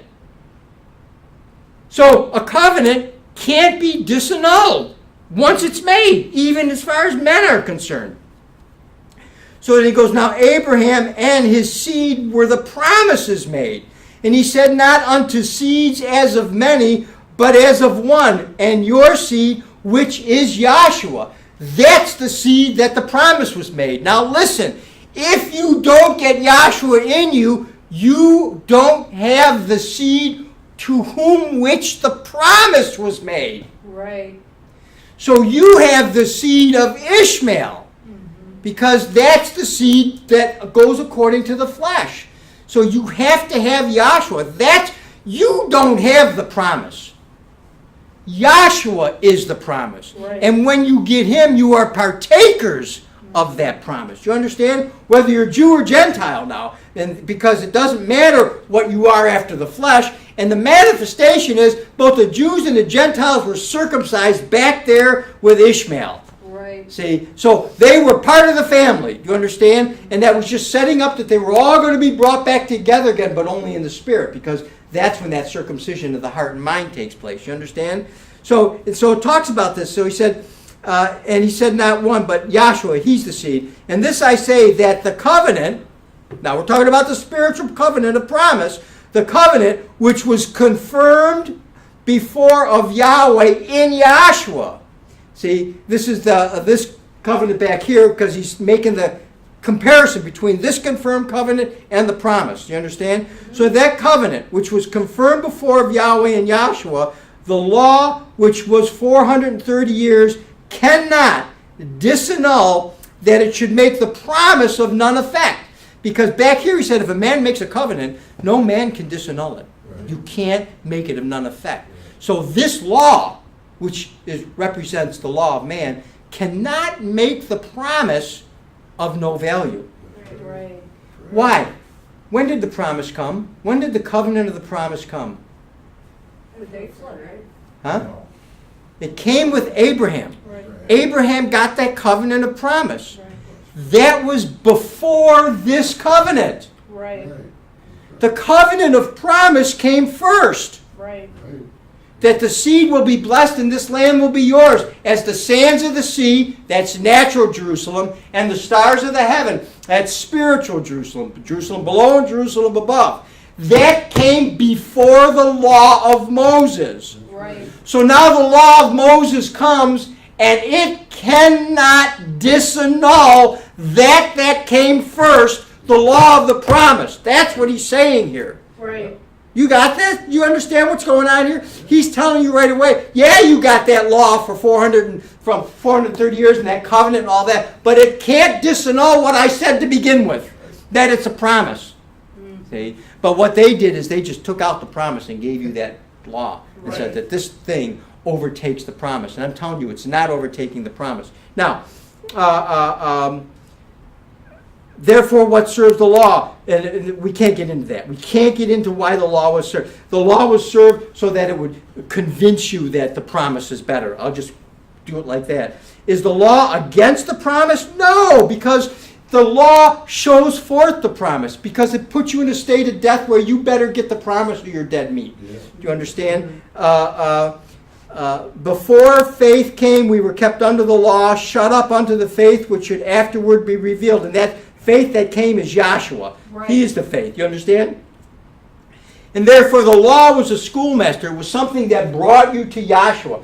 And I'm not going to get into that. We can't do that. Now, I need the 4th chapter. Well, where is that, Dennis? I think it's, let's hang on, 19, let's see, let me 28. go over there, hang on, 28. hang on. Do you want the? It could- Yeah, let's start from 19. I'm going to go fast. Let me read it. My little children, of whom I travail in birth again until Yahshua be formed in you. That's the promise, because Yahshua is the seed. You understand? I desire to be present with you. 21. Tell me, you who desire to be under the law, do you not hear what the law says? For it is written, Abraham had 2 sons, one by a bondmaid and the other by a free woman. Goes all the way back to Abraham with Ishmael and Isaac. Takes it all the way back to the promise, you understand? Because he's separating sheep from the goats. He's separating flesh from spirit, you understand? So he said, for it is written that Abraham had 2 sons, one by the bondmaid and the other by the free woman. And really, that's why I took those wives all the way down, Jacob and all the rest of them, because they're coming from it's all just Isaac and Ishmael. That's all it is. It's just Jacob and Esau is just a repeat of Isaac and Ishmael. That's all it is. It's a confirmation that this purpose is going according to this plan. You understand? Which things are an allegory. I'm not writing this. You understand? You don't read this because in your churches because you want to think Jerusalem is the Holy Land and you want to make a pilgrimage there and you want to go down and touch the grave of Jesus Christ. You understand? And you are carnally minded and it's death and none of it makes any sense as far as the spirit is concerned. So these things are an allegory. For look at, this is what it says in the book. These are the 2 covenants. The one from Mount Sinai, which, listen, doesn't gender to your freedom, it genders to bondage. You understand? Right. And it genders to Hagar, Right. the bondwoman, and Ishmael. See, the son of the bondwoman. It says it right here, which genders to bondage, which is Hagar. See, and it's Agar in there, but it's Hagar. For this Hagar is Mount Sinai in Arabia. Do you understand? This, and it answers to Jerusalem, which is now and is in bondage to her children, the Ishmaelites. Right. Right. Do you understand how this thing, that's physical Jerusalem, that the whole world right now is focused on because the United States and Turkey and this North Korea thing is just a distraction, you understand? But now listen, Jerusalem, I'm on verse 26, I'm not making this stuff up, you understand? But Jerusalem, which is above, not and also is above, but Jerusalem, which is above, you understand? Which is the mother of us all. Of us all who? Of us all who have come through the promise and not the flesh. Of us all who have come through Sarah, you see, and not Hagar. You understand? Those who have come through Yahshua in the spirit and not him in the flesh. You understand? That's the mother of us all. You understand? For it is written, and it talks about, we can't get into that. Go to 28. 28. Now we brethren, now listen, we brethren, as Isaac was. See, because Isaac was an immaculate conception, given the name by the angel himself. You shall call his name Isaac. See, because he shall be the son of the promise. You understand? This is not just some egg that all of a sudden popped out of Sarah after she was 90 years old. This is not what happened. I'm telling you. So look at now, as Isaac was, we are the children of the promise. But as then he that was born after the flesh persecuted him that was born after the spirit, even so it's the same way. Do you understand? And that dovetails right back into what Diane was talking about. These fleshly, carnal thoughts are persecuting the spirit in you and causing you, see, to be discouraged and causing you to have doubt, see. And you get a little crack of doubt in there, see, and the doubt doesn't come from, maybe it's Jeshua or Yeshua. We're not talking about that kind of doubt. You understand? We're talking about the doubt of, maybe I don't see this thing because I've got all these thoughts going on, you know. And what Dr. Kinley said was, you just cast those away. See, that thing comes up there. See, either you own it and you feed it and you let it grow, or you just discard that thing, recognizing that it was implanted by the mystery of iniquity.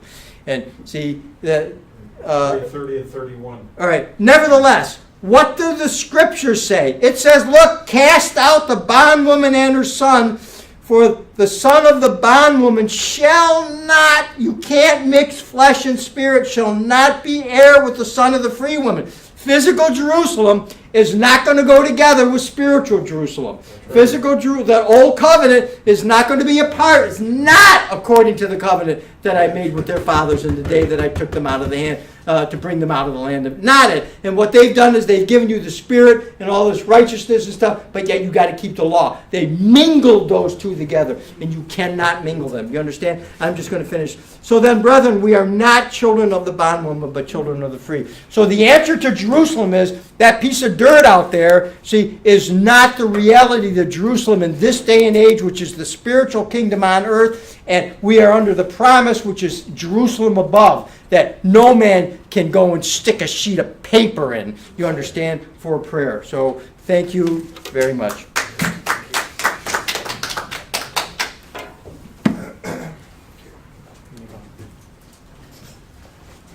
We want to thank you all for being in attendance with us. We hold classes here every Tuesday and Saturday from 7 p.m. to 9 p.m. We ask that you please stand and be dismissed with the doxology taken from the last two verses of the book of Jude.